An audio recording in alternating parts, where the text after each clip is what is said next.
Okay, YouTubers, this is Joe from ArtAlienTV. Back on Mars, back in Gale Crater again. Now we're going right back there to Sol 530. Now this is going back a good couple of years to the first, the first year that the Mars rover was on Mars in Gale Crater. And we have this image with what looks like a very small statue head just here, okay? Now I didn't find this.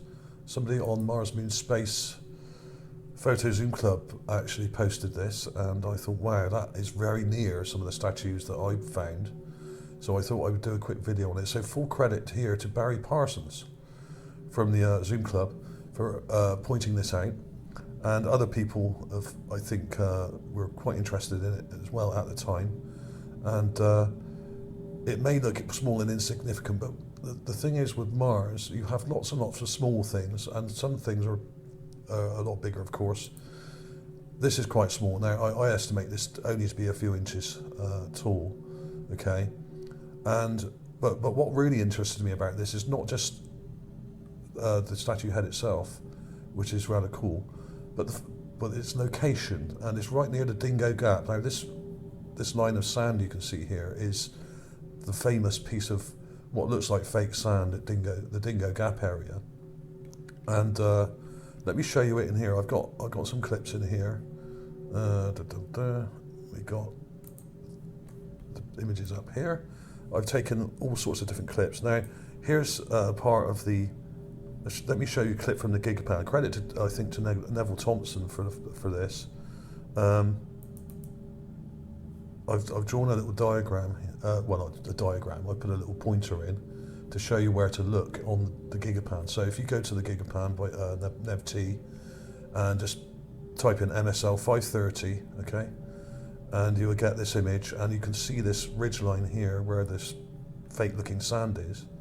But in the background here, we have this long ridgeline, okay, in the back, and this is what I call the temple, because there is a number of statues in this area. There's one down here, and there's a number up here as well, okay, at the back, but you won't see them in this particular image, but you will see them in slightly later sols, days later, okay, because the rover actually moved over this dune here, drove through this lot, and then went past this ridgeline as well, and we saw loads of crazy stuff along here. So do check out my other statue videos. I will have a link at the end of this video, so you can click and check out my other statue heads, because some of them are literally only meters away from this one. This one's here. My favourite one, called the New Head statue, is just over here. So it's about, I don't know, 20, 30 feet, possibly 40 feet. Not that far away anyway, okay? So this whole area is interesting and full of anomalies. Well worth looking at. So credit to Neville T for the Gigapans, as usual, brilliant job. Let's have a quick look at these clips. I won't take too long. We want to look at the sort of closer up one, I think, which is this one. Now, of course, when you get too close to it, it's very blurry. It's in shadow, which doesn't help.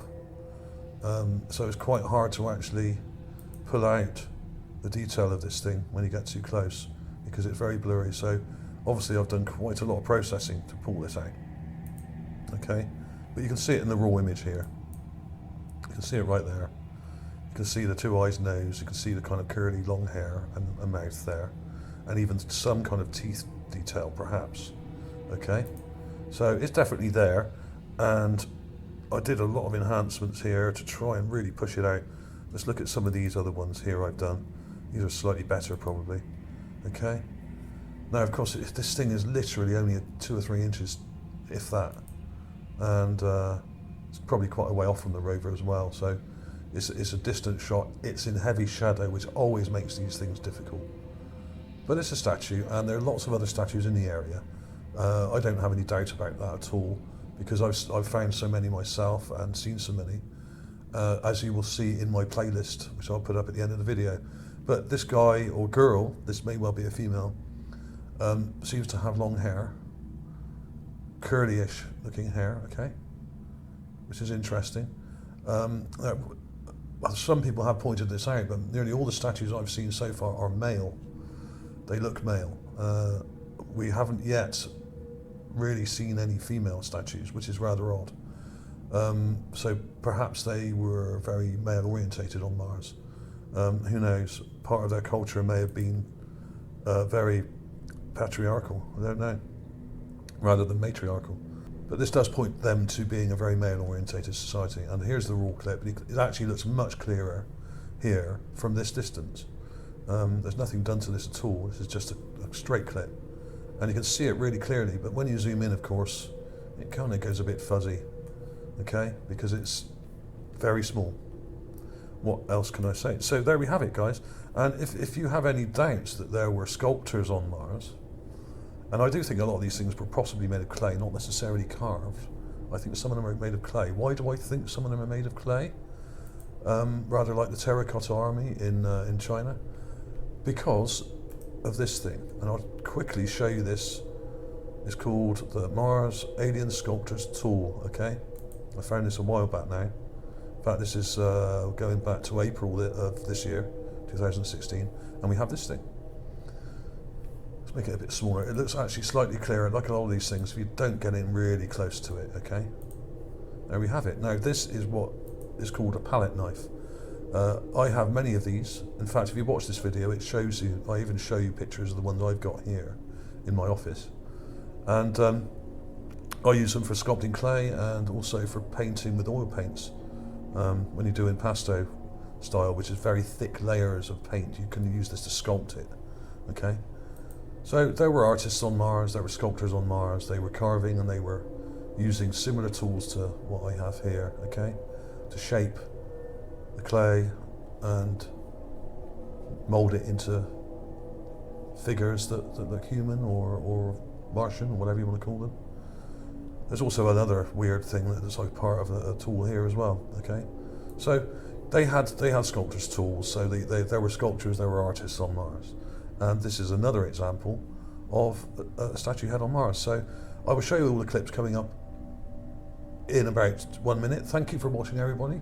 Answers on the postcard as usual. Do you think this is a female or a male statue? Let's have a real quick butchers at it one more time here. That's one of the better enhancements, where I've really pushed the brightness out. And you can see the curly hair, which looks kind of long, coming down here. Not a great deal of detail around the eyes and mouth and nose, but just enough to actually see it, okay? That's about as good as it gets with this one.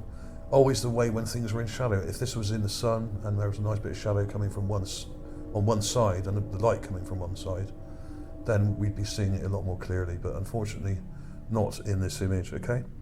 So there we go. Thanks for watching, everybody. Answers on the postcard, male or female. See you soon.